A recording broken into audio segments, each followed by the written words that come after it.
எப்போதான் முடிவுக்கு வரும்? தேவனாய கர்த்தர் கடவுளுக்கு தான் தெரியும். அவர் தான் சொல்லியிருக்காரு. உக்ரைன் எப்போ முடிவு வரும்னு சொல்லியிருக்கிறாரு. என் தேவனாய கர்த்தர் கடவுள் சொன்ன வார்த்தைகளை மாமனிதர் இம்மாற்றவர்கள் யூடியூப் போட்டு பாருங்க.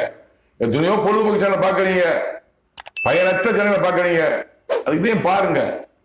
எப்போது அந்த போர் முடிவுக்கு வரவில்லை என்ற செய்தி கேட்டுக்கொண்டிருக்கும் போது என் தேவனாய கர்த்தர் எனக்குள்ளாக இறங்கி அந்த நேரத்தில் நினைவுக்குரிய திருக்க தரிசனங்களை உலக ஜனங்கள் தெரிந்து கொள்ள கூறுகிறேன். எதை பற்றி பேசினார்? ரஷ்ய அதிபரை பற்றியும், அமெரிக்க அதிபரை பற்றியும், உக்ரைன் ரஷ்யா போரை பற்றியும், ரஷ்ய குணங்களை பற்றியும் பேசியிருக்கிறார். இவையெல்லாம் பின்வருமாறு பார்க்கலாம்.